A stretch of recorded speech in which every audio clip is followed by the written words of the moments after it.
Angelique from Dartmoor Headwaters Natural Flood Management Project. So we are a partnership project funded by the Environment Agency and hosted by the National Park. And the driver for the project, so the money is drawn down because it's flood risk, DEFRA flood risk money. So the driver for the project is reducing flood risk to communities downstream. However, that said, that doesn't mean that we're not very focused on the other benefits that we can bring to the project as well, such as biodiversity, water quality, carbon storage. So although they're paying us the money for flood risk, we managed to get all sorts of other benefits in through the back door. Sorry, can you see? Yes, fine. So what is natural flood management? Lots of people talk about it. It's basically trying to work with natural processes to mimic the river's natural functions.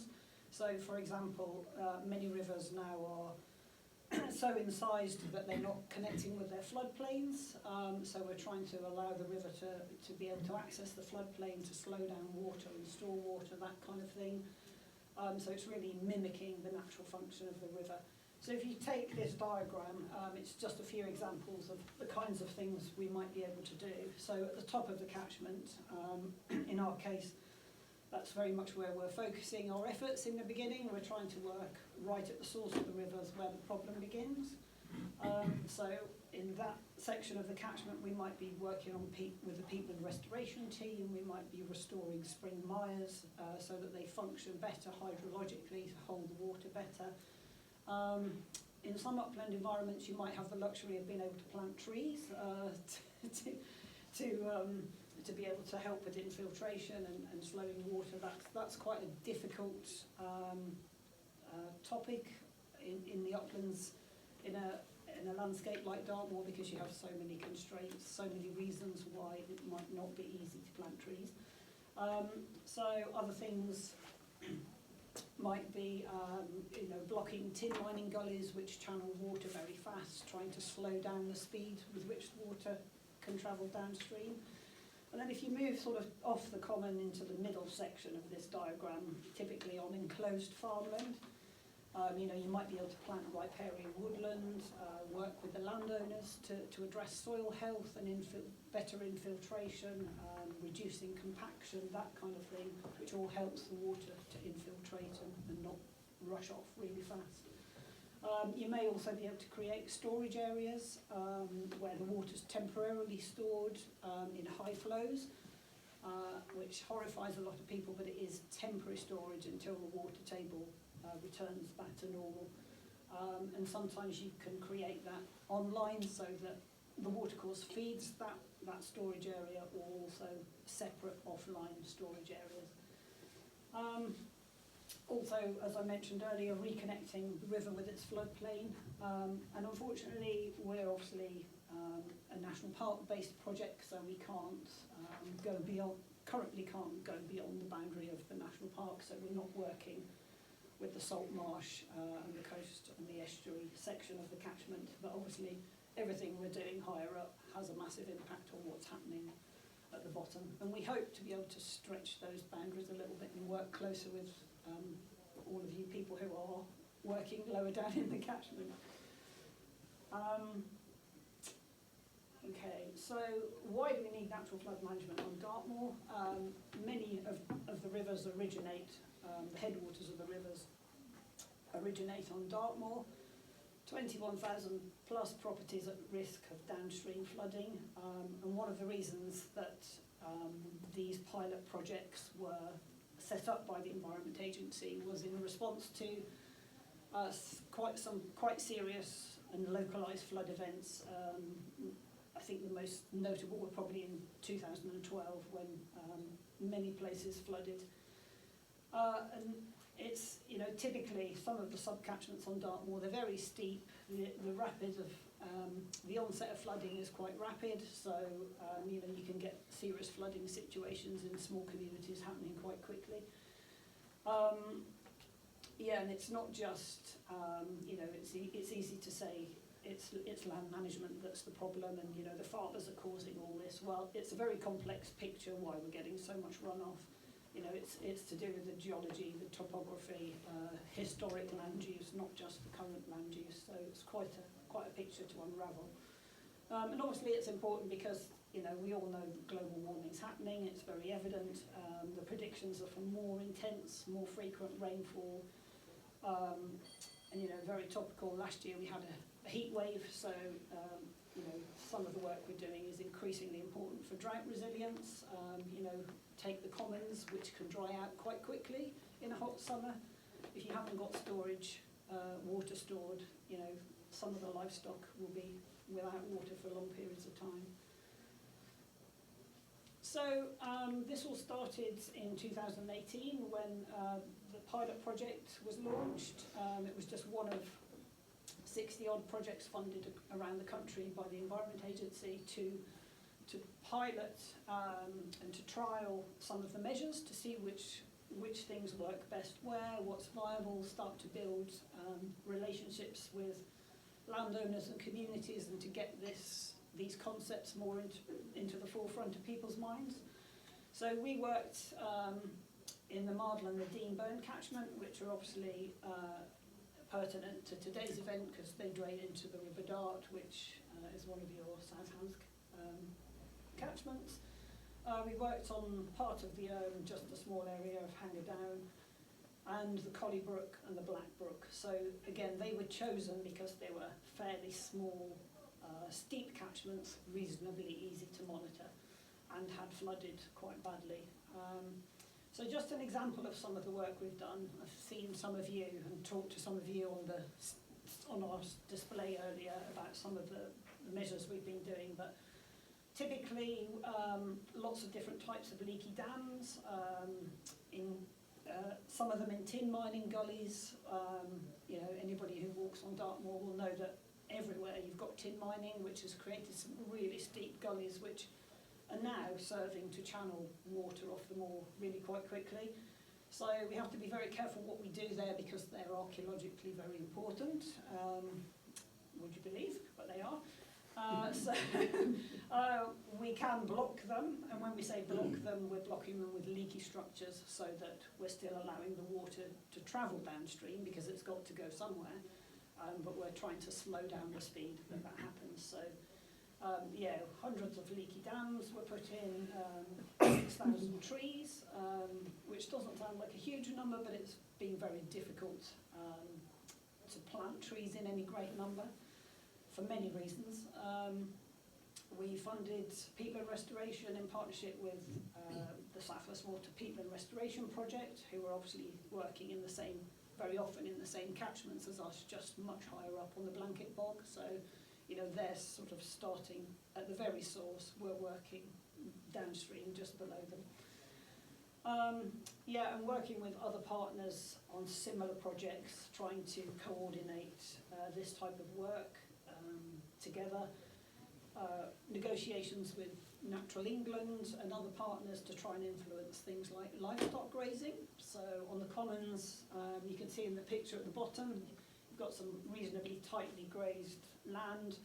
We don't have any influence over those grazing levels. They're set by Natural England as part of countryside stewardship.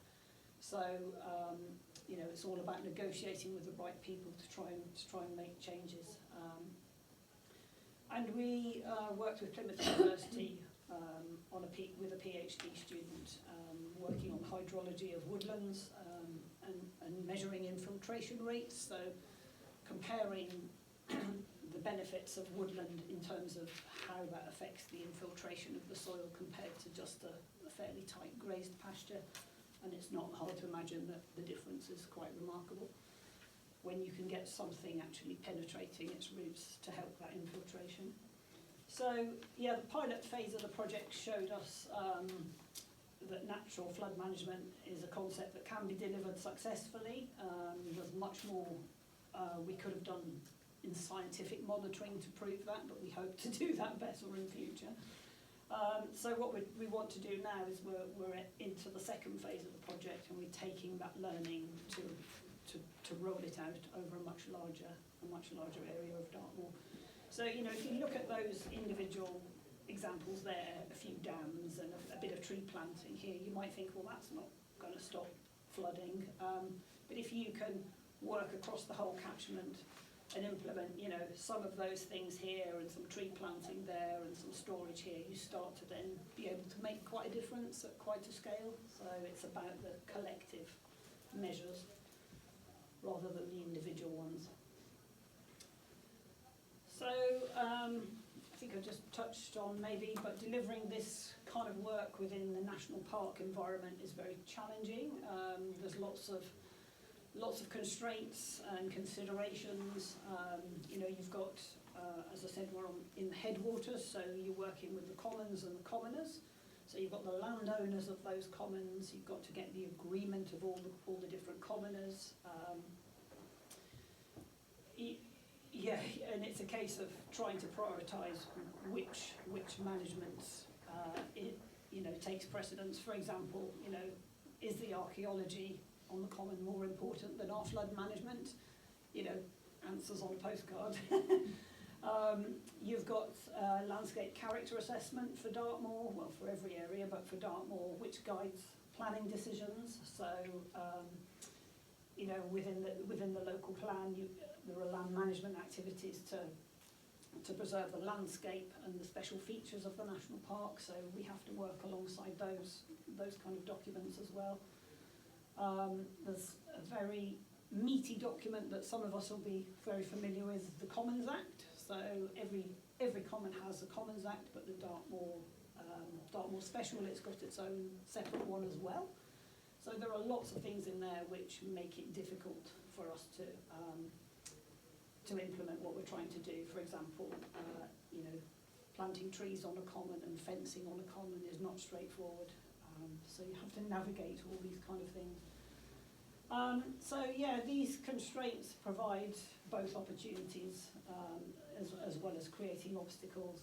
We have Dartmoor National Park Partnership Plan, which sets out how we might try to manage these conflicting objectives. Yeah, it remains to be seen how much it helps, but that's what we have. So what's next for the project? As I said, we're into the second phase now, and we're working together with the Environment Agency.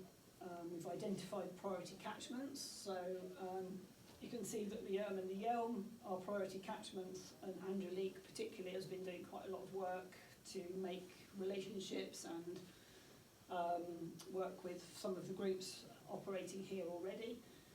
It's very early days. You know, this is quite new for us to work in these areas. We're also going to be in the Buffy catchment, which is a pretty massive catchment, and there are other things that play there. They've just been awarded the landscape recovery bid money, so there'll be lots of work there headed up, or should I say led, by Devon Wildlife Trust. So we'll be working alongside them. And the East and West Oakment, which are quite challenging, quite open and bleak catchments. And then we're continuing some of the legacy work in the ones outlined orange, where we started in the pilot project. So it's the Dean Blood and Marble from the dark catchment. So whereas we're in the pilot project, we tried to trial some of these measures to see what worked, we're aiming now to do this on a much larger scale, which is quite a challenge. So we hope to achieve that more landscape scale approach where we are making a difference across the whole catchment. So I hope we're going to employ some more staff to help us. We're going to be very busy. So we're currently, you know, continuing to make those relationships with landowners and also work much more closely with other projects. One of the things about Dartmoor, there's lots of projects operating within that national park boundary, and it's not helpful for lots of us to be chasing the same targets under different funding banners, if you like. So we're trying to work much more closely with South West Waters Peatland Partnership Programme and with other projects like Upstream Thinking, which also presents a much more united front to the farmers. It's much better to go there speaking as one voice rather than having 3 or 4 different officers knock on the door about similar things. So yeah, we're in the stage at the moment where we're working with as many partners and organisations as possible to scope up projects for future. And obviously it's a very uncertain time for landowners. There's lots going on in the farming world, a lot going on with the future environmental land management scheme. So you know, our persuasion of their involvement also depends on a lot of external factors that we can't control really.